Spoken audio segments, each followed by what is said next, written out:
Muy buenos días, tengan todos ustedes. La Universidad Nacional Autónoma de México y la Coordinación de Humanidades, a través del Programa Universitario de Estudios para la Ciudad y la Facultad de Medicina, a través del Instituto de Psiquiatría, le dan la cordial bienvenida a estas charlas de educación para la salud. El día de hoy contamos con la presencia de una doctora muy conocedora en el tema, que nos hablará de salud mental versus trastorno psiquiátrico. Ella es la doctora Jacqueline Cortés Morelos, médica cirujana de la Facultad de Medicina de la UNAM, especialista en psiquiatría, egresada del Instituto Nacional de Psiquiatría Ramón de la Fuente Muñiz, especialista en terapia de familia y de pareja, egresada del Instituto Personas, especialista en psiquiatría infantil y del adolescente, egresada del Hospital Psiquiátrico Infantil Juan N. Navarro, presidenta electa de la Asociación Psiquiátrica Mexicana en el bienio 2020-2021 y miembro internacional de la American Psychiatric Association, psiquiatra adscrita a la Clínica de Psiquiatría y Salud Mental del Departamento de Psiquiatría y Salud Mental de la Facultad de Medicina de la UNAM. Jacqueline, bienvenida, pues en esta época difícil que nos ha tocado, ¿no? Primero el miedo tremendo por todos los procesos de la COVID, el encierro, todo lo que derivó en nuestras mentes ese confinamiento, y ahora el miedo a regresar, el miedo a salir. Y bueno, pues definitivamente bien lo dicta ese lema que dice mente sana, un cuerpo sano. Y aquí estamos, gracias contigo, para que nos puedas ayudar a que este proceso sea mucho más fácil de sobrellevar. Claro que Bienvenida. Sí, muchas gracias. Muchas gracias. Al contrario, gracias por la invitación. Para mí es un honor y estoy muy contenta de poder estar el día de hoy con ustedes. Y bueno, pues efectivamente muchas veces para poder tener un regreso adecuado, pues necesitamos poder hacer una diferencia y conocer, porque dentro de todo este miedo que es hasta natural para el ser humano, pues también tenemos que aprender a diferenciar de cuando se trata, por ejemplo, de una situación normal o funcional, adaptativa, y cuando se trata de una situación que ya es enfermiza o patológica. De tal forma que hoy les voy a hablar acerca de lo que es la salud mental y cómo diferenciarla de lo que tiene que ver ya con un trastorno psiquiátrico como tal. Y bueno, pues antes que nada, compete hablar sobre las emociones que todos tenemos en nuestros cuerpos como parte de nuestra naturaleza, y que estas emociones las podemos identificar a través de la tristeza, la ansiedad, el enojo, la alegría, y hay muchas otras, ¿no? La angustia, la frustración, que en un momento dado pueden ser respuestas más que naturales a ciertos estímulos ambientales y que forman parte de nuestro cuerpo y que tienen cada una de estas alguna función. La tristeza nos ayuda a reflexionar, a pensar, en un momento dado analizar qué es lo que puedo haber hecho mejor o qué puedo cambiar para quitarme de esta tristeza o no volver a caer en una situación que me genere tristeza.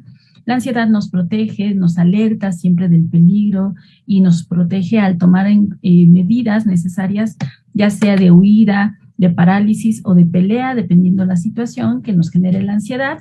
El enojo nos da fuerza, nos mantiene con un ímpetu y con una energía que en un momento dado nos puede ayudar a poner límites o que en un momento dado también nos jala hacia la vida. Por ejemplo, cuando hay duelos, una etapa del duelo, la primera etapa es la negación, la segunda etapa es el enojo.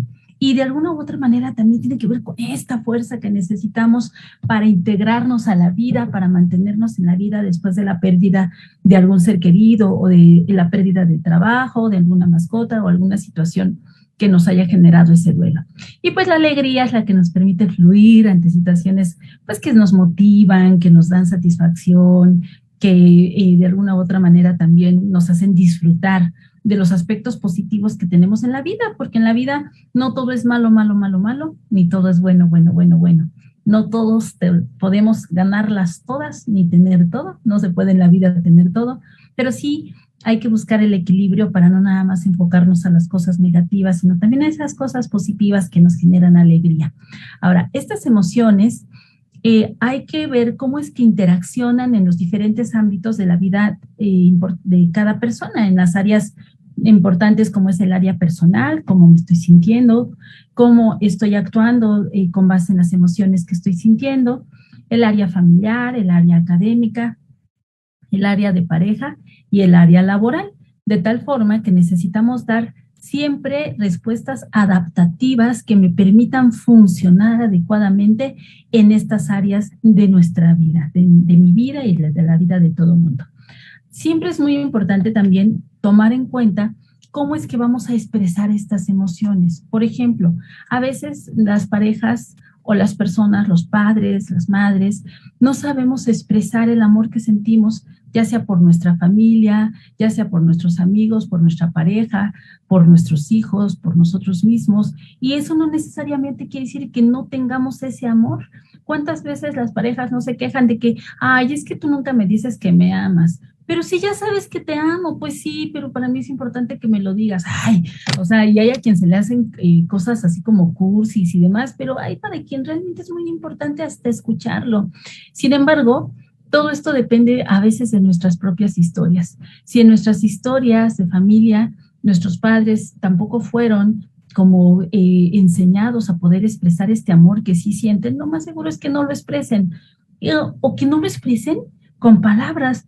De repente queremos que nuestra pareja, nuestros seres queridos nos expresen su cariño y su amor con palabras cuando no necesariamente les nace, tal vez no son tan expresivos, tan emotivos o tan fluidos a nivel verbal, pero nos los demuestran con hechos, desde cuidarnos, desde proveernos, desde preocuparse por nosotros, a lo mejor cocinando algún buen platillo, a lo mejor ayudándote en complementar algún trabajo, ya sea para la oficina, ya sea para las tareas o estudios de los hijos, de tal forma que también hay que aprender a que el amor no necesariamente se va a expresar con palabras y no necesariamente las cosas se van a expresar cuando queremos, como queremos, de la manera que queremos y de quien queremos que así sea, porque pues sería como tener que controlar la expresión emocional de los demás y eso pues es imposible y a veces hasta a nosotros mismos nos cuesta trabajo controlar nuestras emociones y autorregularnos, pues cuanto más va a ser imposible poder controlar las emociones de los demás.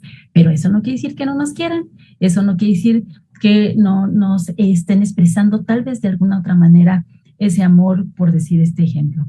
Por otro lado, también existe una emoción expresada que puede ser negativa y que también necesitamos tener mucho cuidado con ello porque a veces una expresión dice más que 1000 palabras y puede ser muy destructiva.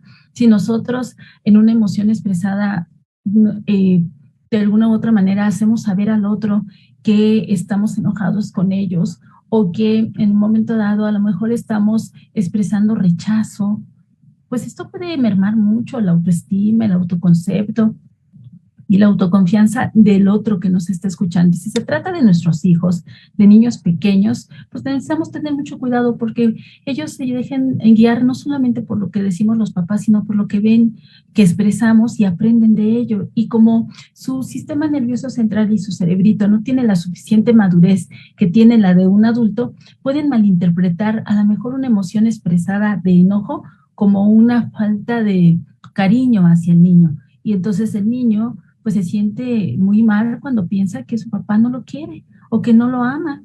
Y entonces empieza desde entonces a gestar un autoconcepto de no ser alguien amable, de no ser alguien que tenga esta capacidad de ser merecedor, de ser amado. De tal forma que es muy importante que cuidemos la emoción expresada cuando las emociones son negativas. Por ejemplo, de repente uno puede decir, ay, hijito, y poner una cara de, ay, ¿no? Y entonces ya con una expresión sin decir más palabras, pues bueno, ya se interpreta como algo de que mejor dime que estás enojado y no hagas ese tipo de expresiones porque muchas veces incluso hasta la imaginación o la interpretación de las expresiones emocionales puede ir más allá de lo que podría decir, ¿no? A lo mejor uno decir, bueno, pues ya estoy cansada y además tengo que apoyar en hacer tal tarea, pero el hijo puede interpretarlo como, chin, mi mamá otra vez piensa que soy un tonto, que no sirvo para nada, que estaría mejor sin mí. Entonces hay que tener mucho cuidado también con esa emoción expresada de enojo o negativa que podemos tener hacia nuestro ambiente. Hablo de los hijos, que es lo que tal vez en un momento dado más nos puede interesar, los que somos padres, a nuestra pareja o a nuestra familia. a nuestros papás, a nuestros hermanos, y todo esto se esparce hacia el ámbito laboral, académico o social. Y bueno, para poder valorar también qué tanto en un momento dado mi funcionalidad a nivel de salud mental está equilibrada o no, necesitamos también analizar qué tan funcionales son las dinámicas familiares. La familia es la base de la sociedad y ahí es en donde vamos a poder, en primer lugar, aprender a cómo manejar las emociones, las conductas, las interacciones, empezando por un microcosmos, por un micromundito que es nuestro seno familiar, para entonces, con base en ello, poderlo expresar a nivel externo, fuera de la familia. Entonces, es muy importante analizar las dinámicas y más adelante voy a enfatizar un poquito más en ello, y siempre buscando un equilibrio que no es fácil, que se convierte en todo un arte, pero sí buscar un equilibrio entre lo que es la pareja, la familia, el esparcimiento, la socialización y el trabajo. Con esta oportunidad que hemos tenido de estar en home office o tomando las clases en línea, pues si bien es cierto nos da mucho miedo salir y demás, también es cierto que de repente el estar en casa nos ha hecho a muchos trabajar más, sin horarios, sin límites. Antes teníamos una hora de entrada, una hora de salida, y ahora pues los mensajes no se dejan esperar a deshoras de la noche o demasiado temprano, incluso hasta en la madrugada. De repente nos llega el mensajito de que tenemos la junta el otro día y nos está llegando a la 1 de la madrugada de ese mismo día, o de repente nos llegan mensajes en fines de semana, en días festivos, y esto ha hecho que se genere también un estrés constante, un desgaste, un cansancio en donde los límites entre lo que era mi hogar, mi casa, mis tiempos de esparcimiento con mi familia, con mi pareja, conmigo misma, mis días festivos, mis vacaciones, se vean como invadidos por mensajes laborales que no tendrían por qué ser en ese momento, pero al mismo tiempo la misma demanda de trabajo y de necesidades laborales que pues ejerce el tener que adaptarnos a trabajar en línea, a cumplir con reportes, con orientaciones, pláticas, lo que sea a lo que nos dediquemos, pues de repente hasta nos acostumbramos y ya como que no nos gusta, nos cansa, nos desgasta, pero lo hemos aceptado de alguna manera el tener que recibir este tipo de mensajitos en horas que pues no corresponden o en días que no corresponden. Y a veces llega a ser tal el cansancio y tal el hartazgo que de repente también incluso los mensajes sociales como los saluditos de los buenos días o los despidos de buenas noches, que descanses, hasta mañana, etcétera, también luego llegan a ser a deshoras.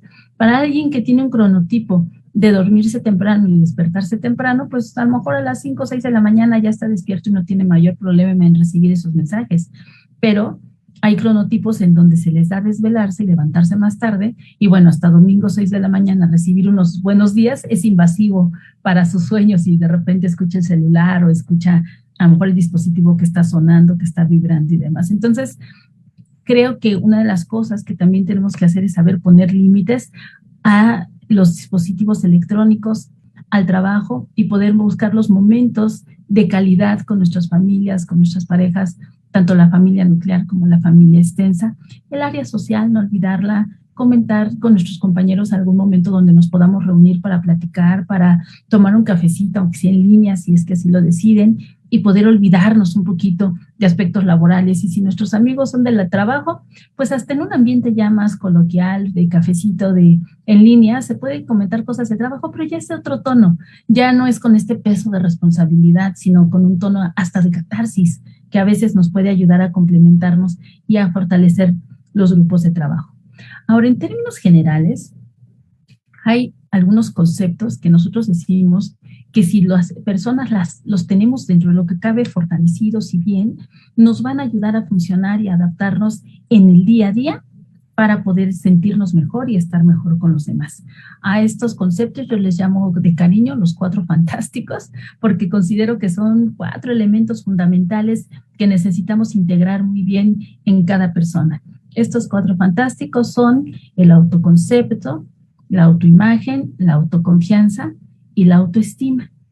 Y entonces, cuando nosotros, por ejemplo, cuando yo tengo un paciente y empiezo a explorar cómo están estos 4 rubros y me refiero al autoconcepto, cuando hablo de autoconcepto es preguntarle a la persona qué concepto tiene de sí misma, yo le pregunto así de entrada, por ejemplo, ¿cómo te consideras de inteligente?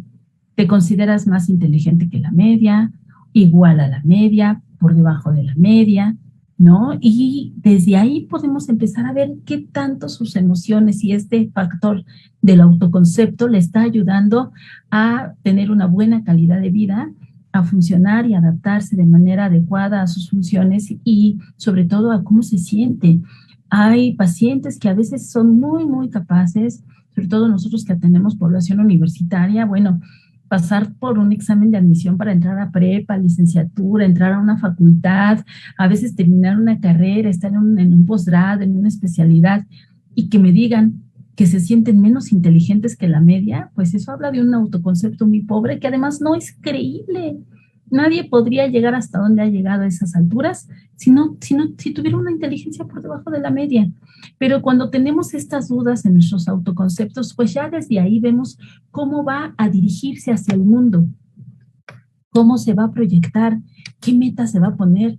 Muchas veces cuando las personas en su salud mental no se encuentran muy bien y sus emociones, como la tristeza, como a lo mejor la angustia, pueden hacerlos sentir como con falta de autoconfianza, y de alguna u otra manera, pues entonces también merma su autoconcepto en cuanto a su inteligencia y se ponen metas por debajo de lo que podrían alcanzar porque piensan que en un momento dado no son tan inteligentes y no lo van a lograr, cuando realmente pues no es así. Y a la hora de ver las evidencias, bueno, pues menos. Hay personas que a veces se sienten tan mal emocionalmente que llegan a tener promedios académicos de 9 y dicen que aún así no son tan inteligentes. Entonces, pues estamos viendo cómo es que si hay un autoconcepto equivocado que tenemos que resignificar, porque en algún momento de su vida él creyó, se la creyó, que no era tan inteligente cuando sí lo es.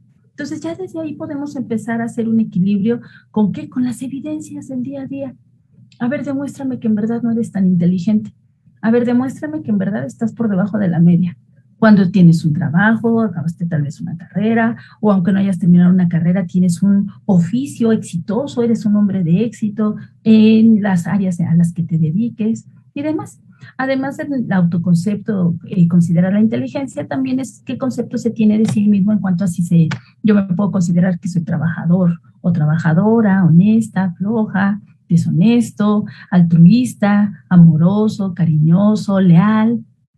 Pero cuando uno le dice qué autoconcepto tienes de ti mismo, cómo te describirías a ti mismo, empieza a decir puras listas de negras, de puras cosas negativas. Y pues ya les dije, no habemos ser humano que seamos malos, malos, malos, malos, ni buenos, buenos, buenos, buenos. Tenemos siempre pues cosas positivas, cosas buenas y cosas no tan buenas. Entonces aquí uno de los aspectos que es importante evaluar o preguntarnos a nosotros mismos es cómo anda nuestro autoconcepto. Y si vemos que nuestro autoconcepto está frágil, pues es una buena oportunidad de buscar algún tipo de atención, de apoyo psicoterapéutico para fortalecer de entrada el autoconcepto. Ahora, entonces el autoconcepto es qué concepto tengo de mí, cómo me describo en cuanto a las características de mi persona y de mi proceder. El siguiente elemento es la autoimagen.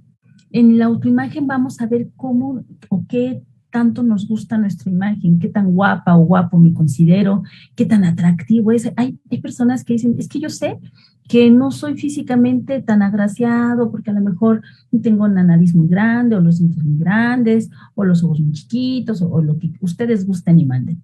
Sin embargo, hay gente que eso de todos modos no la merma en cuanto a su seguridad, ya que de todos modos se consideran atractivos. ¿No? Yo me acuerdo que en la preparatoria había un árbitro de básquetbol que a todas nos traía loquitas y decíamos, ay, pero sí, todas decíamos, es que físicamente no está guapo, no, o sea, no, realmente hasta es feíto, decíamos las compañeras y yo, pero tenía un no sé qué sé yo, que a todas nos traía de un ala. Entonces, ¿qué es lo que sucede? Que hay personas que aunque no tengan a lo mejor las facciones armónicas para considerarse guapas, sí se sienten atractivas. Y hay quien además de guapo se siente atractivo. Ahora, hay quien es guapísimo, atractivo, desde el punto de vista de que cada quien lo considere, porque acuérdense que gustos se rompen géneros y en géneros cualidades, y bueno, pues a lo mejor a mí alguien se me hace guapo y a otra persona no, y viceversa, pero aquí lo importante es cómo te sientes tú con tu autoimagen.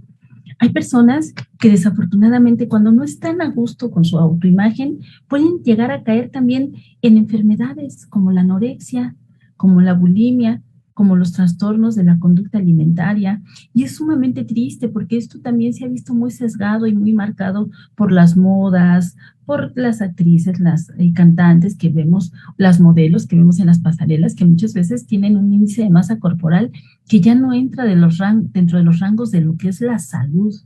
Y aquí hay que hacer mucho énfasis en que sí está bien estar delgado, pero que no es necesario que te desnutras para tener una imagen delgada. La delgadez, el estar delgado, tiene un rango saludable, medimos un índice de masa corporal para el mismo y de alguna u otra manera, si nosotros aprendemos a comer de manera adecuada, vamos a ser delgados y nutridos. Y lo que sucede muchas veces es que cuando se cae en los extremos de la delgadez, muchas veces podemos caer en este tipo de trastornos alimentarios en donde por estar delgadas o delgados y quererse ver guapas o guapos, empiezan a dejar de comer lo que deben de comer, a hacer ayunos prolongados, a provocarse el vómito, a en un momento dado hacer ejercicio en exceso, y todo esto a veces junto y revuelto, y entonces da como consecuencia enfermedades que pueden poner en riesgo la vida de cualquier ser humano. Si no comemos, nos morimos. Si no comemos, nos desnutrimos. Pero si sabemos comer bien las raciones que nos corresponden, con una dieta equilibrada que incluye carbohidratos, la dieta equilibrada incluye carbohidratos, nada más que pues con una ración considerable y un equilibrio entre proteínas, carbohidratos, leguminosas, etcétera, verduras, frutas, el líquido o el agua, 2 litros de agua diarios de preferencia, pues entonces sí vamos a tener un cuerpo esbelto, pero nutrido. Cuando no comemos bien, el cabello se ve opaco, quebradizo, la tez se ve como de así una palidez, nada agradable, y entonces terminan pues no viéndose atractivos o guapos, aunque estén delgados, buscando justamente eso. Y por otro lado, pues cuando estamos viendo también la autoimagen, tratamos de explorar qué tanto nos gusta cómo nos vestimos, el estilo, la combinación de colores, a lo mejor el outfit que vamos a escoger, y no, pues si nada más la persona agarra el primer trapo que se le atravesó, ya se lo pone y nada más. Entonces, aquí es muy importante valorar también qué tanto te gusta tu estilo de vestir, qué tanto te gusta tu físico. Si no estás a gusto con tu físico, no solamente buscar el comer de manera saludable, sino también implementar actividad física, que además la actividad física va a ser buenísima porque no solamente te va a ayudar a que te hagas un equilibrio entre el consumo de calorías y lo que quemas de esas calorías, sino que también te va a ayudar a generar una serie de sustancias químicas cerebrales que nos ayudan a ser más inteligentes. Hay un factor que se llama factor derivado, neurotrófico derivado del cerebro, que se genera con el ejercicio aeróbico, y cada vez que hacemos ejercicio aeróbico se generan nuevas terminaciones de nuestras neuronas, terminaciones dendríticas, que hacen nuevas conexiones y que por ende nos hacen más inteligentes. De tal forma que hacemos ejercicio, bajamos de peso y mantenemos una buena figura, nos volvemos más inteligentes, pero además sacamos estrés. Cuando nosotros hacemos ejercicio, se liberan sustancias que nos hacen sentir bien y que nos liberan mucho del estrés, sobre todo ejercicios como pilates, yoga, natación, o el ejercicio que a ti te guste, si te gusta bailar, si te gusta jugar en equipo, obviamente con las medidas de autocuidado pertinentes, pues adelante. El chiste es que al mismo tiempo de que lo disfrutes, pues también te estés generando este bienestar, implementando este buen hábito de vida saludable. A veces las personas se enfocan solamente en alguna parte de su cuerpo, y en este punto quiero hacer énfasis que también es muy importante pues tratar de trabajar mucho en nuestro autoconcepto, en nuestra autoimagen y en estos 4 fantásticos que estoy platicando, porque si no, también podemos caer en patologías. Existe un trastorno a nivel psiquiátrico llamado trastorno dismórfico corporal, y en este trastorno, de repente las personas se enfocan tanto en alguna parte de su cuerpo que no les gusta, que les desagrada, que la consideran como el centro de atención de todo su cuerpo, de toda su persona, de todo su ser, y al no sentirse a gusto con esta parte de su cuerpo, llegan a caer en alguna cirugía. Pero se vuelve un trastorno cuando además, ya que se operaron, no les gustó y se vuelven a operar. y se vuelven a operar y se vuelven a operar y a veces se operan una parte y a veces otra y otra y otra y terminan siendo a veces hasta irreconocibles, hasta quienes no eran o no son. Y no solamente eso, sino que desafortunadamente le dan mucho peso a la autoimagen, sobre todo a nivel físico de su cuerpo, dejando de lado otros aspectos que son fundamentales en cualquier persona, como es el autoconcepto, como es tu capacidad, tus habilidades, tanto sociales como laborales, como académicas, y desafortunadamente caen en el extremo de solamente depositar en alguna parte de su físico todo lo que tienen de importancia como personas.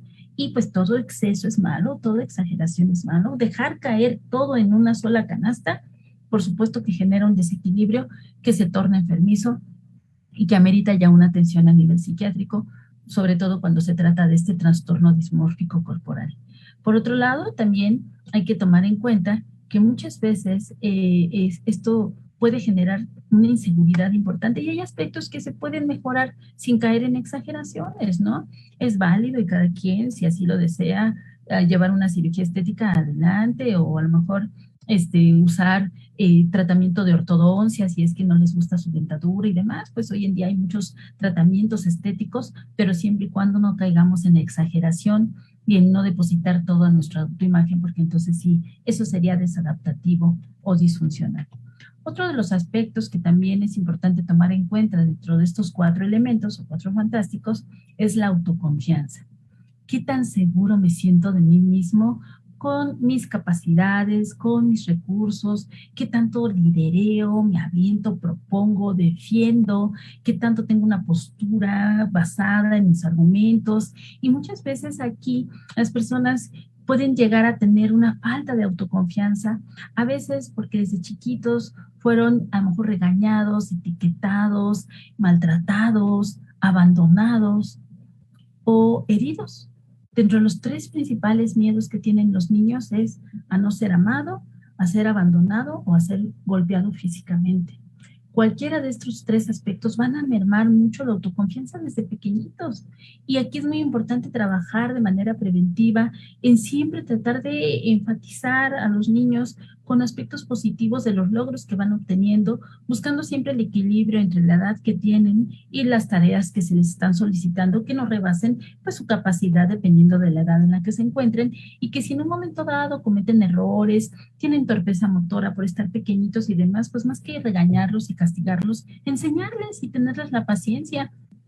A veces los tiempos, las angustias y las desesperaciones nos ganan a los adultos y queremos que los niños vayan al ritmo del adulto cuando pues no tienen la capacidad y si no nos ponemos abusados y desde ahí no vamos fomentando esta autoconfianza en los niños de que ellos pueden hablar, de que su palabra tiene voz y en ocasiones hasta voto, de que en algunas situaciones pueden elegir y hay que darles esa confianza desde pequeñitos, pues la confianza o la autoconfianza va a estar mermada desde entonces. Entonces, desde ahí podemos iniciar como una prevención para que el día de mañana como adultos sean chicos o chicas o adultos con esta autoconfianza sólida y que puedan en un momento dado pues liderar, proponer, defender sus puntos, etcétera, ¿no?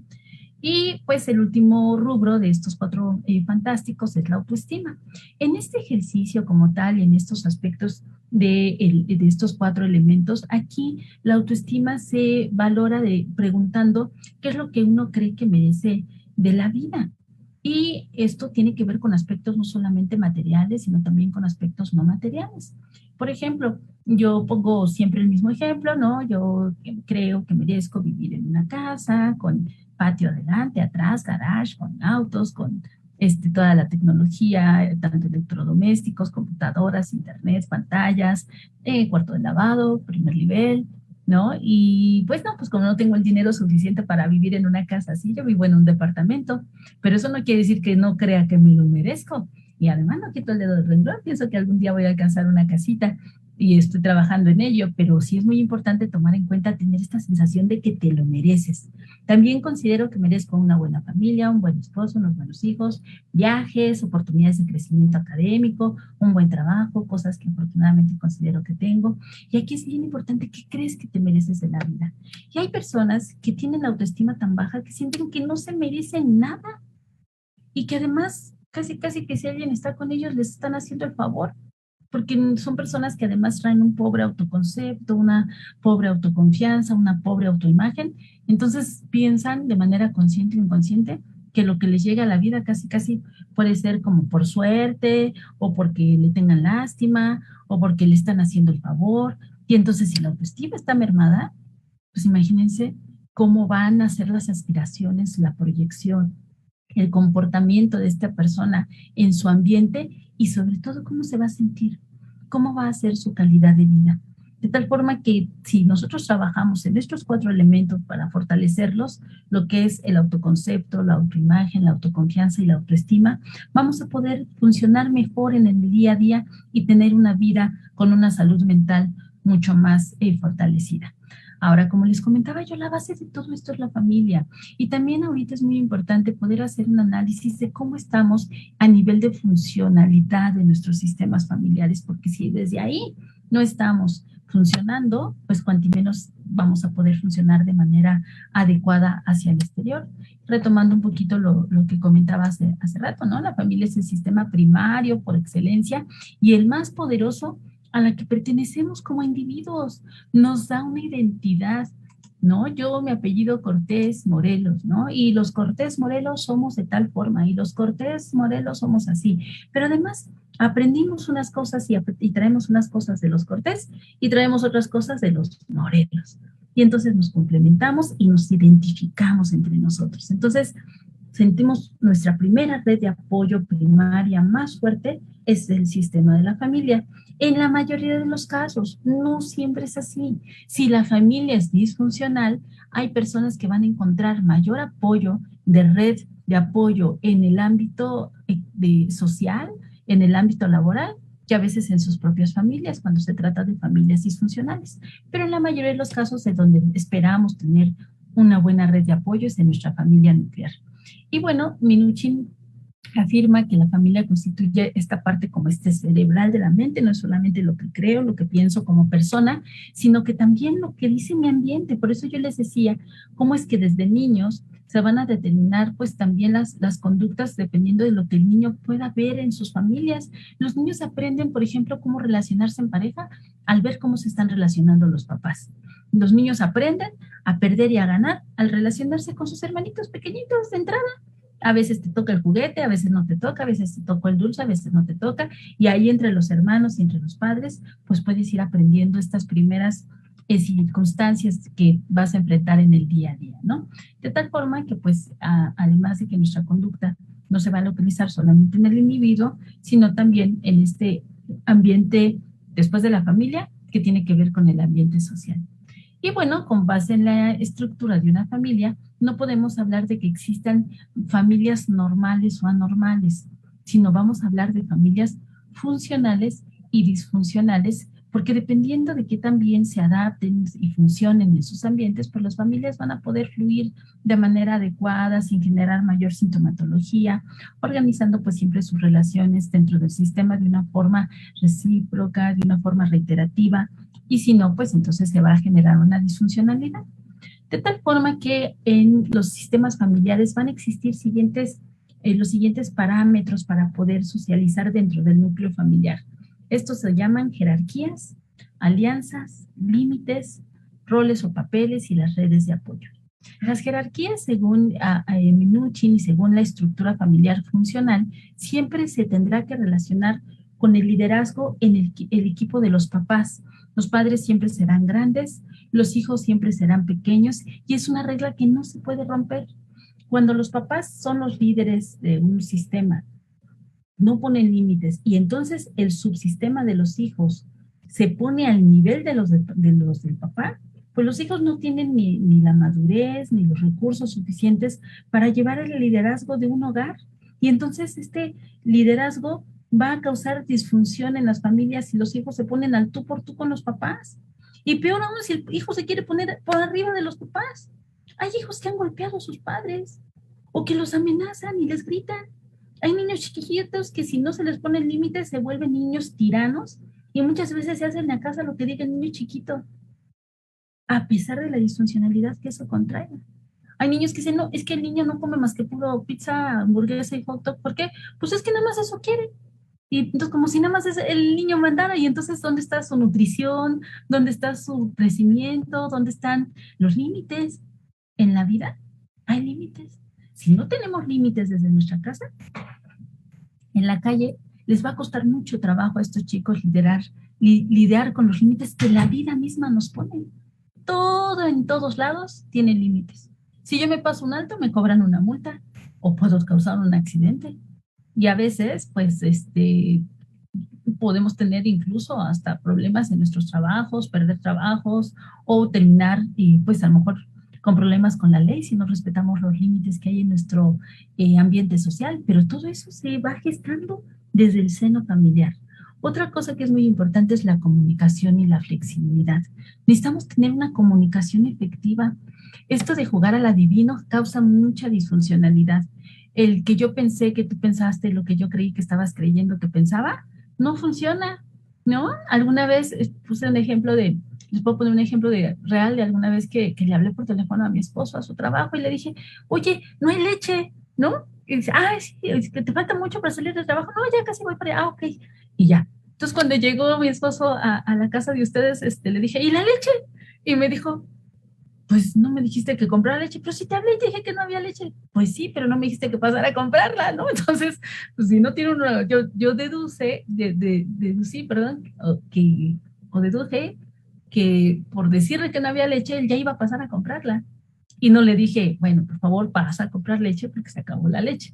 Entonces, pues muchas veces decimos algo y creemos que el otro entendió lo que pensamos que iba a entender, pero ese es el juego del adivino. Lo ideal es tener una comunicación clara para que no haya malos entendidos y que entonces sí, pues podamos fluir mejor y tener más funcionalidad en nuestros sistemas. La flexibilidad también es algo bien importante. ¿Por qué? Porque cuando tenemos sistemas muy rígidos se vuelven como sistemas autoritarios o militarizados, ¿no? Y te callas. Y dije que llegas aquí a las 8 de la noche, pero mamá, es que la fiesta empieza a las 7 y a las 8 todavía realmente ni ha llegado casi nadie, y lo bueno se pone a las 10 de la noche, dame chance, pues siquiera a las 11, 12. No, dije a las 8, si no, no vas. Entonces se pone uno tan rígido que tampoco se presta a que sea funcional el sistema. Y sobre todo cuando se trata de adolescentes, ahí la negociación y poder tener una flexibilidad en cuanto a las reglas, en cuanto a las normas, nos va a ayudar mucho, porque el adolescente está buscando también su propia identidad, está buscando también ganarse un lugar y que su voz también tenga voto, y entonces siempre la negociación va a ser de éxito tanto para la crianza de los hijos, como los hijos ya sean niños o adolescentes, así como con la pareja. En ocasiones hay cosas que no son negociables. O sea, no podemos decir, no, pues es que si quiero, no como, ¿no? Pues no, o sea, cuando es pequeñito, cuando los padres somos responsables de la buena alimentación de nuestros hijos, pues no, eso no es negociable. Comes porque comes, nada de que ahí, bueno, te doy chance de que 3 días no comas y comas hasta el cuarto, pues ahí no es funcional ni adaptativo, ¿no? Y bueno, cuando hablamos de límites, nos hablamos a estas como barreras o a estos aspectos de cercanía, distancia que hay entre los diferentes subsistemas. Los subsistemas de los padres tienen sus propios límites. Por ejemplo, a veces me llegan los chicos que me dicen, ay, no, es que mis papás están peleando y siempre me meten en el pleito y siempre quieren que yo les diga quién tiene la razón, y eso, por supuesto, que genera disfuncionalidad y metemos a los hijos en un subsistema parental que no corresponde. Los problemas de los padres son problemas de los padres, los problemas de pareja son problemas de pareja y se tienen que solucionar entre la pareja. Ahí debe de haber un límite con pues, ya las situaciones que tengan que ver con los hijos. También los hijos tienen sus propios límites, sobre todo si se trata ya de adolescentes, por ejemplo, pues tienen el límite de a lo mejor tener pues cierta intimidad, no pueden estar ahí siempre con las puertas abiertas, aunque hay que hacer un equilibrio entre ponerles límites de que tenga uno respeto a su intimidad, porque todos tenemos derecho a una intimidad, versus también estar cuidándolos, porque también sabemos que hay muchos riesgos hoy en día, sobre todo en las redes sociales y demás, y pues tratar de hacer un equilibrio. También los límites que hay entre hombres y mujeres, ¿no? Por ejemplo, pues a lo mejor las mujeres tendrán los límites de que son temas de niñas, ahora sí que niñas con niñas, niños con niños, ¿no? Y de poder hablar en un momento dado de temas como, por ejemplo, la menstruación o aspectos de belleza, en donde pues ya cada quien tiene sus límites de sus cosas, sus límites de sus habitaciones, ¿no? Y a veces hasta los chiquitos desde muy pequeñitos van poniendo sus límites. Yo me acuerdo de mi hija, que es la mayor, le lleva 2 años, 8 meses a su hermano menor. Pues desde chiquitita puso un letrerito ahí en su puerta que decía prohibido chillar en este cuarto, ¿no? Entonces era así como que, pues sus límites, ¿no? O sea, no, si vas a llorar, hermanito, lloras allá afuera, porque aquí en mi cuarto prohibido llorar, ¿no? Pero ponía chillar, ¿no? Entonces, pues los límites son muy importantes en los diferentes subsistemas para que tengamos respeto por el otro, para que tengamos también funcionalidad y pues es increíble, de repente me he topado con casos de papás o mamás que tratan a sus hijos adolescentes como si fueran bebés y les quieren poner la pomada para la rosadura, donde ya un adolescente es una persona que se tiene que encargar de su aseo, de su autocuidado y sobre todo a nivel íntimo, por ejemplo, ¿no? Y también se necesitan límites entre la familia nuclear y la familia extensa. Hay sistemas familiares donde la que manda es la suegra, de un lado o del otro. Y de repente, pues, si los padres no hacen un equipo para poder poner los límites en ese sistema nuclear, pues eso también puede generar mucha disfuncionalidad. Nosotros, por ejemplo, acá de repente tenemos pacientes que iniciamos tratamientos, la mamá, el papá están de acuerdo, el hijo está de acuerdo y se entera la abuelita que está tomando tratamiento para algún padecimiento emocional y no, ¿cómo le dan eso a mi hijito lindo? Eso tómenselo ustedes son los que están mal, mi hijito está bien, y ahí anda la abuelita queriendo quitar los medicamentos y los tratamientos, y entonces, bueno, pues los límites son fundamentales. ¿Por qué? Porque si no, pues tenemos mucha disfunción, mucho conflicto, incluso hasta en la pareja o en los sistemas familiares completos. También el de los trabajadores necesitan sus límites. Hay límites para poder tener jerarquías dentro de un sistema laboral. Hay límites de trato, de respeto, ¿no? Todos como personas merecemos un respeto, todos como personas merecemos también un límite.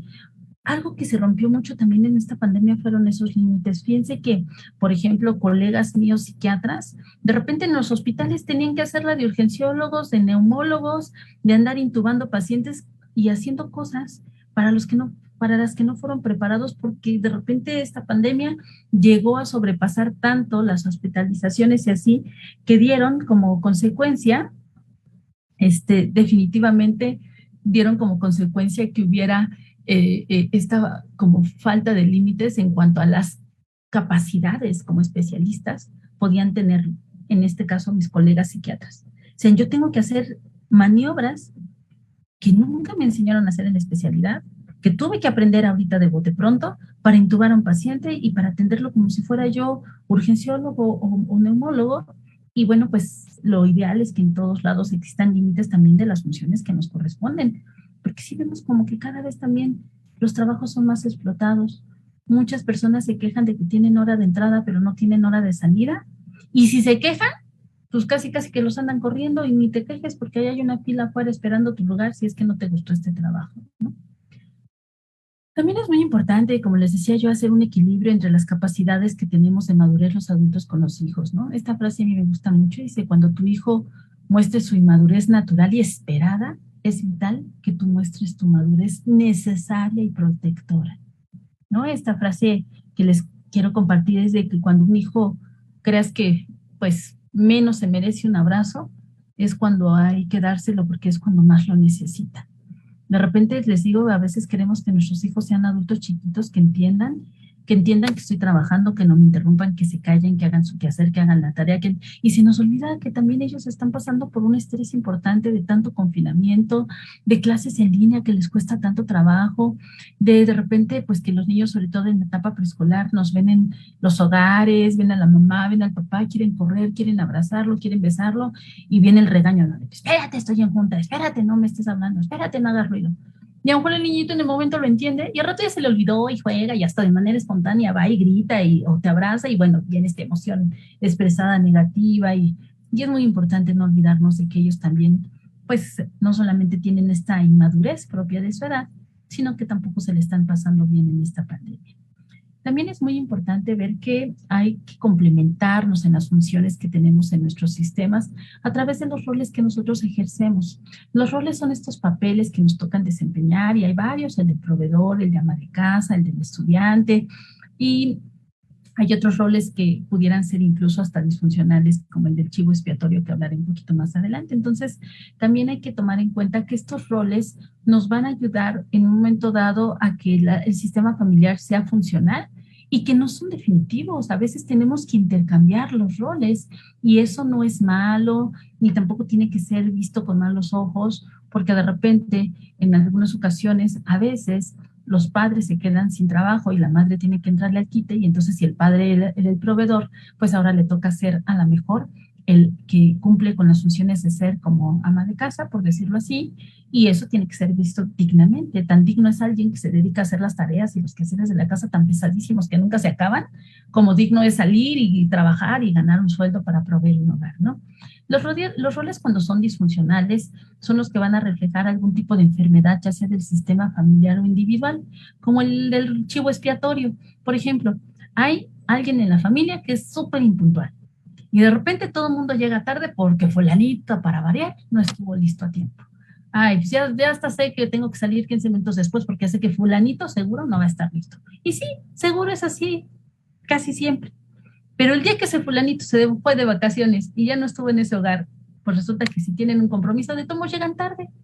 Y entonces se dan cuenta que fulanito nada más era el pretexto, o era el chivo expiatorio a quien culpaban de una impuntualidad que no era nada más de fulanito, sino de todo el sistema.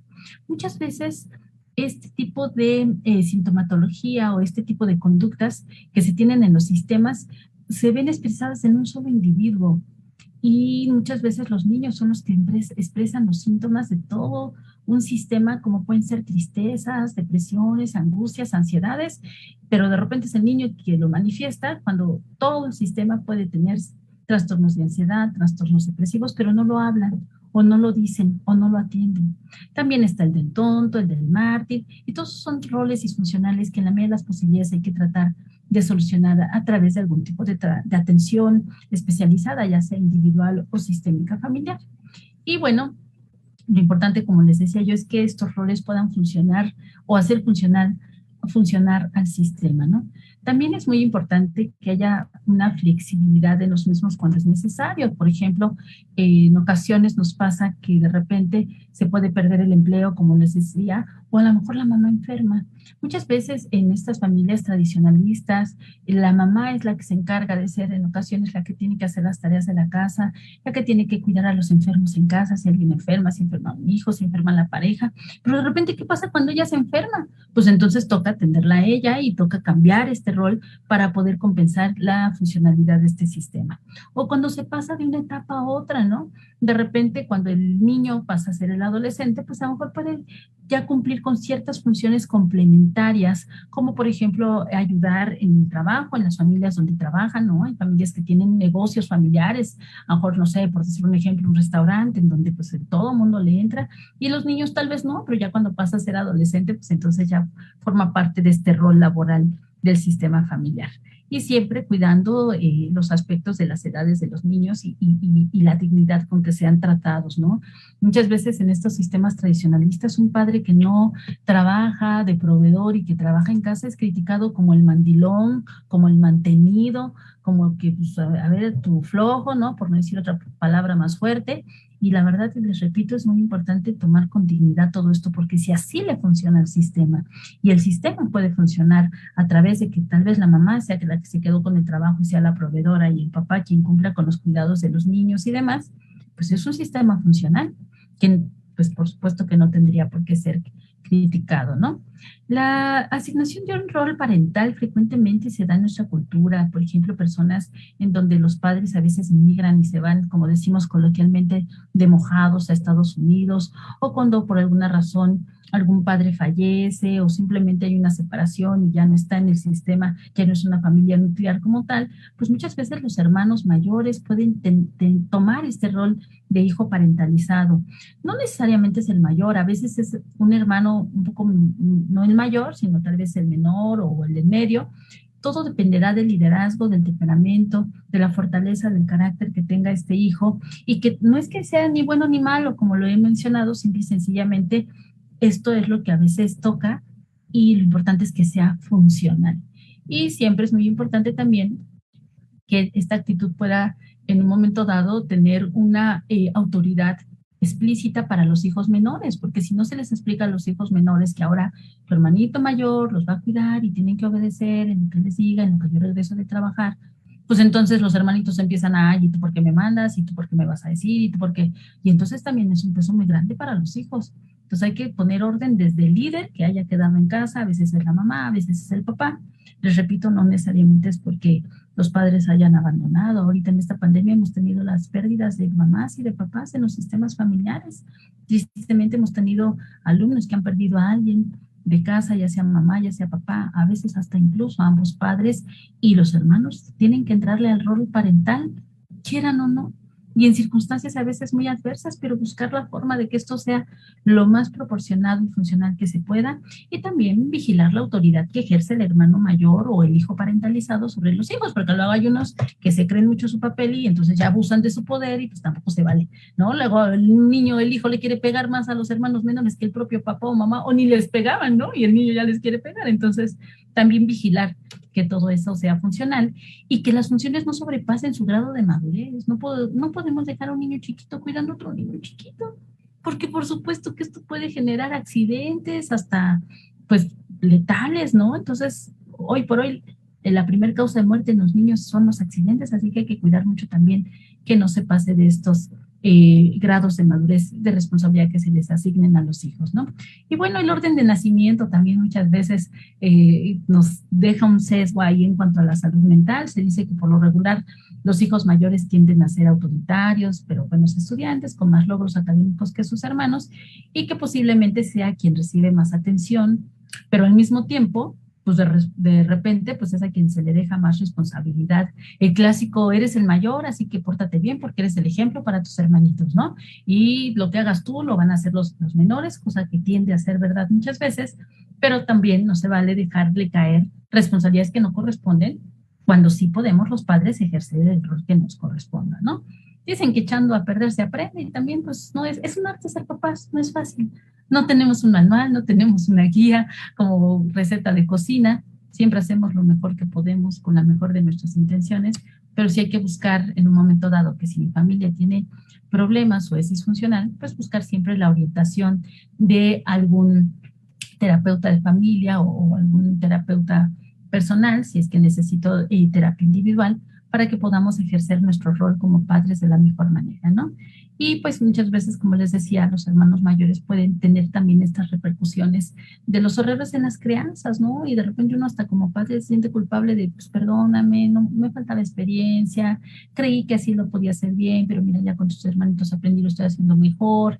Y bueno, siempre darle a cada quien el lugar que se merece, con la importancia que se merece, ¿no?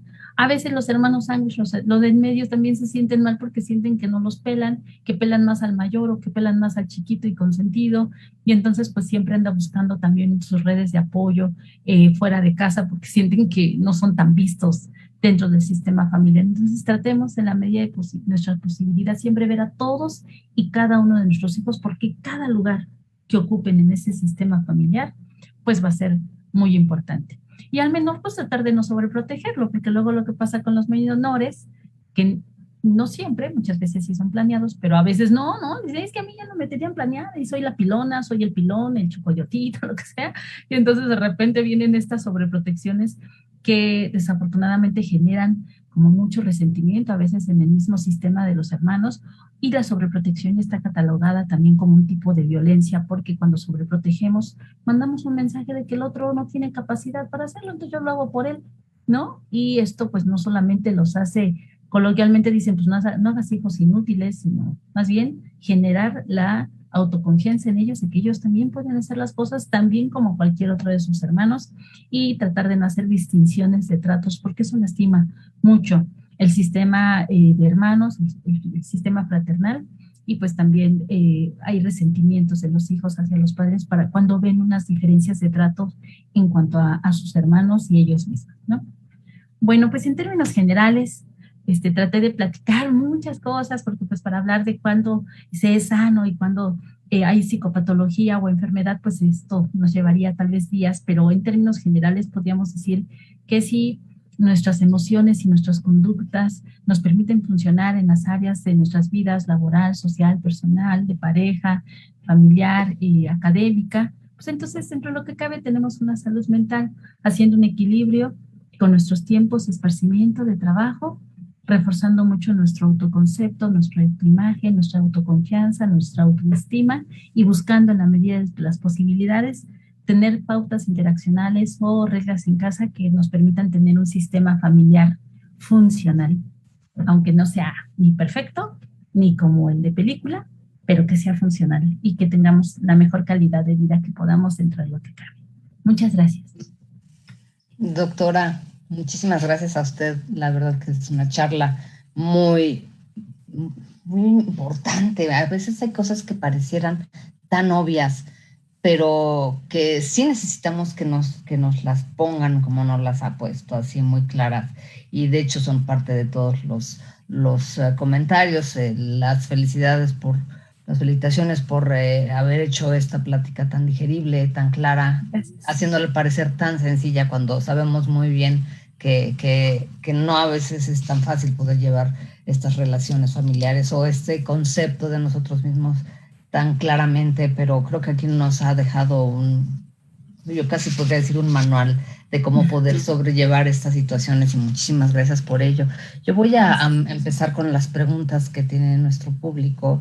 En una duda, cuando están en la adolescencia y las relaciones son muy permisivas, beber bebidas alcohólicas, tener relaciones sexuales abiertamente y los límites son poco claros, ¿con quién es adecuado trabajar primero? ¿Con los papás o con el adolescente? Pues yo ahí lo que sugeriría sería una terapia de familia para trabajar con todos al mismo tiempo. ¿Por qué? Porque pues definitivamente el adolescente en general per se deja o se rige mucho por el placer, esa es parte de su etapa de adolescencia y búsqueda de identidad y demás hacen que muchas veces lo que nos dicen nuestros padres entra en conflicto con lo que queremos, con lo que dicen los amigos, el querer pertenecer al grupo, el querer pertenecer a los adolescentes o a sus pares, de repente, pues bajo presión social se caen en consumo de sustancias, pues para ser chido, para ser buena onda, para ir a la fiesta, es que si no ya no me invitan, es que si no tomo alcohol no me van a invitar, es que eso es lo normal, voy a una fiesta y todo el mundo toma. Sin embargo, pues de entrada sabemos como médicos especialistas que nuestro cerebro se termina de desarrollar, más o menos termina de madurar como alrededor de los 22 años. Antes de eso, cada vez que se consume alcohol o alguna droga, pues estamos dañando mucho nuestro cerebro, nuestra inteligencia. Como todavía no termina de madurar el cerebro, esta parte que es la prefrontal, que es la última en terminar de madurar, es la que se encarga de la toma de decisiones y de la autorregulación de nuestras emociones y de nuestras conductas. Entonces, pues como el adolescente todavía la tiene inmadura, pues muchas veces actúa sin pensar en las consecuencias, sin regular bien sus emociones y se pone en situaciones de riesgo que después todos podemos lamentar. Pero el adolescente pues no tiene todavía esta madurez. Ellos consideran que es importante pues vivir la vida, ser aceptados por el grupo, pero en el fondo bien que saben que se están poniendo en riesgo, entonces casi que están esperando, pues son como caballos, así que salen desbocados y que quisieran un freno por parte de los padres.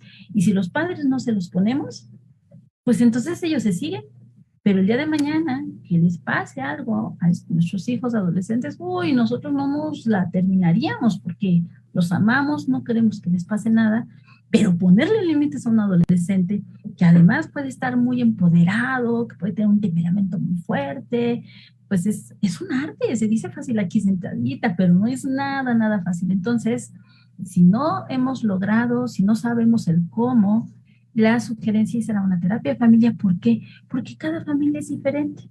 Ver qué he hecho bien, qué he hecho mal, hasta dónde sí, hasta dónde no, y ser muy consistentes, ser muy firmes en los límites. Los límites siempre se van sobre los privilegios, no sobre los derechos, es decir, derecho a la alimentación, a la salud, al calzado, a la comida, al techo. Eso no lo puedo castigar, no puedo decir, pues como llegaste tarde a la fiesta, te quedas sin comer, porque su derecho es la alimentación.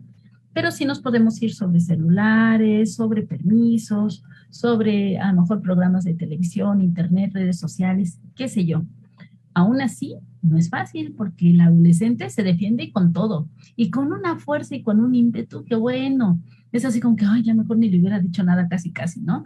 Pero entonces perdemos y al perder nosotros, pierden ellos porque todavía no tienen la madurez del autocuidado, como por ejemplo, si están consumiendo sustancias en la adolescencia, pues de entrada está prohibido. No en vano está prohibida la venta de alcohol o tabaco o sustancias a los menores de edad. Si hasta legalmente es algo que no está permitido, es una conducta ilegal, pues nosotros como padres menos podemos permitirla. Entonces ahí no hay negociación, pero no es fácil. Entonces, ponemos los límites suaves pero firmes, el adolescente va a empezar a discutir, va a berrear, va a pintar puertas, va a gritar, pero sí es sí, no es no. Entonces agarramos el celular y castigado todo un día y bueno, eso les duele hasta el alma, ¿eh? Sí, y así claro. Aviente, así lo que sea, ¿no? ¿Por qué? Porque si no les enseñamos que nuestras conductas negativas tienen consecuencias negativas, el día de mañana, pues, ¿qué es lo que sucede? Lo que comentaba, en la vida hay límites. Y entonces, cuando no queremos escuchar ni a nuestras mamás, ni a nuestros papás, ni a los terapeutas, o que no van a terapia y tampoco hacen caso, ¿no? Ni al sacerdote o lo que sea, la vida misma nos pone cada trancazo que nos pone límites y nos ubica. Pero queremos evitar eso en la medida de nuestras posibilidades porque amamos a nuestros hijos. Entonces, sí les recomendaría acudir con algún especialista en terapia de familia. ¿Para qué? Para que se trabaje con todos. ¿Por qué? Porque si habla el papá, el hijo, ay, sí, mamá, sí, papá, ay, sí, bla, bla, bla, sí, sí. A veces hasta porque lo diga el papá o la mamá, ya desde ahí dicen no. Porque incluso parte de la adolescencia es una rebeldía natural que existe en el adolescente. Pero cuando hay un tercero en discordia, que además representa una autoridad como un terapeuta, pues entonces sí podemos llegar a estas negociaciones que sí, que no, y desde un punto de vista ya con alguien especialista, que se preparó, que estudió años, un posgrado para poder orientar en cómo poner estos límites y negociar estas reglas en casa. Sí, muy cierto, muy cierto. Y qué difícil, ¿verdad? Qué difícil, sí, porque no es fácil, aparte son muy manipuladores los hijos, entonces es fácil caer en esas posturas de manipulación de víctima. Y ponen ojitos, digo yo, de gato de Shrek, ¿no? Si sus ojitos todos tiernos. Pero sí, aquí los papás tenemos que ser bien firmes, porque luego nosotros somos los primeros en ceder. Ser firmes, definitivamente. La siguiente sería, buenos días y saludos. ¿Qué libro me recomienda para aprender a trabajar los 4 fantásticos con las personas que padecen de un trastorno psiquiátrico? Y 2, ¿es recomendable el ejercicio para las personas que padecen trastorno psiquiátrico y que toman varios medicamentos psiquiátricos? La primera pregunta, yo más que un libro, lo que recomendaría es ir a terapia, porque los 4 fantásticos se ven afectados desde nuestras historias de vida y cada quien tenemos una historia de vida diferente. Si desde etapas tan tempranas como la infancia, la adolescencia, dependiendo del sistema familiar en el que nos tocó nacer, el temperamento, el carácter de nuestros padres, si es que los dos estuvieron presentes o de quien nos crió, y además de eso, las enfermedades que hayan podido tener nuestros padres, si tenemos una madre que tuvo depresión o que ha sido depresiva, o un padre depresivo o ansiosos, o qué sé yo, pues cada quien va a tener una historia diferente y estos 4 fantásticos se trabajan más a nivel terapéutico personalizado que en un libro donde pudiéramos hablar de generalidades. ¿Cuál fue la segunda pregunta, perdón? Y la segunda ¿es recomendable el ejercicio para las personas que padecen trastorno psiquiátrico y que toman varios medicamentos psiquiátricos? Sí, por supuesto, el ejercicio siempre es recomendable, incluso hasta en los hospitales psiquiátricos existen las áreas libres, campos de fútbol. Tuve la oportunidad hace poco de estar el fin de semana antepasado, fui a un evento académico en Texas y tuvimos una visita al hospital psiquiátrico de allá. Y estaban todas las áreas verdes, las canchas estaban jugando, encestando, el ejercicio es muy recomendable en todo tipo de personas, obviamente adecuándolo a las capacidades de cada quien. La siguiente y última sería, ¿los requerimientos de servicios psiquiátricos por trastornos se han incrementado a causa de la pandemia? Sí. No, si quieres, y después ya te doy la otra, son 2. Sí, la pandemia sí ha aumentado el número de casos, sobre todo de casos no solamente de duelos complicados por todas estas pérdidas tan espantosas que hemos tenido a causa de la COVID, donde se han perdido a veces uno, dos, tres miembros de la familia en muy poco tiempo, donde de repente se hacen todas esas reestructuras familiares, cuando los que se pierden a veces son pues los que eran proveedores, eran el sostén, el líder, la cabeza de esos sistemas familiares. Entonces, todo esto pues sí ha generado que se desencadenen enfermedades a las que ya se venían predispuestos genéticamente, como enfermedades depresivas, trastornos de ansiedad, pero sí ha habido un aumento también en la pandemia del trastorno por uso de sustancias, sobre todo las personas que consumían o consumen alcohol de manera crónica, se ha aumentado más porque como tienen oportunidad en ocasiones de tener home office, pues toman alcohol en sus hogares y pues al fin que no tienen que llegar con aliento alcohólico ni los van a cachar en ningún lado porque pues aquí no se detecta el aliento en línea, ¿verdad? Y por otro lado, pues también hemos visto que ha aumentado la violencia intrafamiliar por pues estar muchas veces tanto tiempo, tantas horas confinados y si ya había un antecedente de alguien violento, pues de repente ese alguien violento podía salir a trabajar y regresar y a lo mejor no estar todo el tiempo en casa, pero tras la tensión que hay en los hogares y sobre todo con personas violentas dentro de los mismos, también ha habido un aumento en el caso de violencia intrafamiliar. Ok. La siguiente sería, ¿cuál es la proporción de casos de trastorno psiquiátrico en el total de casos reconocidos de algún tipo de enfermedad mental? Bueno, pues eso depende del padecimiento. Si hablamos, por ejemplo, de esquizofrenia, sabemos que el 1% de la población lo presenta, es en la prevalencia. Si hablamos de trastorno por déficit de atención e hiperactividad, entre el 3 y el 5% de la población lo presenta o lo padece. Si hablamos, por ejemplo, de trastornos depresivos y trastornos de ansiedad, aproximadamente un 14% de la población lo padece. Y también hay picos de presentación. En cuanto a la depresión, por ejemplo, un pico de presentación es alrededor de los 17 años. Otro pico es en las personas de la tercera edad o los adultos mayores que también tienen picos depresivos, pues por el hecho de sentirse maltratados por sus sistemas, como no escuchados, como regañados, como no tomados en cuenta, como un mueble más en la casa, o el síndrome de nido vacío, cuando empiezan a quedarse solos y se van los hijos de casa o fallece la pareja. Entonces, digamos que ya dependiendo del padecimiento es la proporción, pero en términos generales esas son como las más frecuentes. Doctora, pues muchísimas gracias. En verdad, la charla muy instructiva. Felicitaciones al equipo, felicitaciones a usted por esta charla. Perdón, viene una última. ¿Qué tanto ha aumentado el consumo de alcohol en porcentaje en la pandemia? Y el porcentaje exacto no lo tengo porque podríamos hablar también de que existe un subregistro. O sea, no todo el mundo lo va a reportar o lo va a identificar, no todo el mundo va a alzar la mano para decir yo estoy aumentando mi consumo de alcohol. Incluso en el trastorno por uso de sustancias sí existe como tal, incluso la negación como mecanismo de defensa. Y las personas dicen, no, pues no, alcohólico no, o sea, no, o sea, es una copita, pero pues es así como nada más con la comida, nada más social, nada más así, cuando realmente ya tienen trastornos incluso hasta de dependencia al alcohol. Claro. Pero en cuanto tenga las citas, se las hago saber y con mucho gusto para que podamos contestarla a quien la hizo. Muchas gracias. Y ahora sí, la última, con esta cierro. ¿Qué debo hacer si mis emociones negativas muy a menudo pasan a malestares físicos? Los medicamentos siempre me afectan por los efectos secundarios y me quitan energía.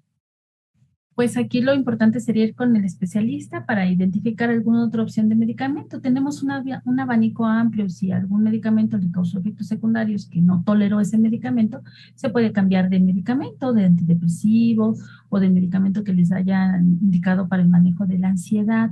Ahora, ¿qué es lo que sucede?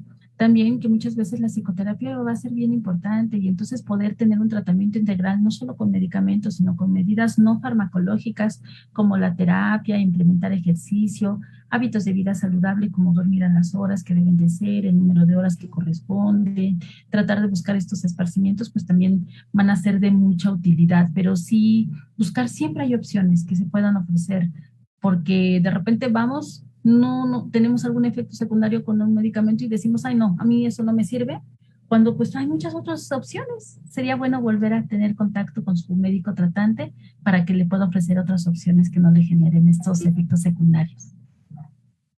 Muchísimas gracias.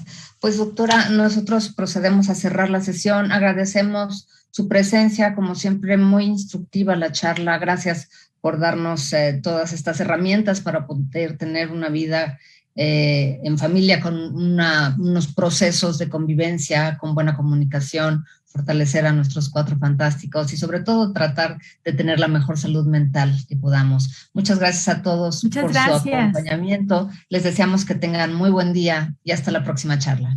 Hasta luego, gracias. Hasta luego. Buen día.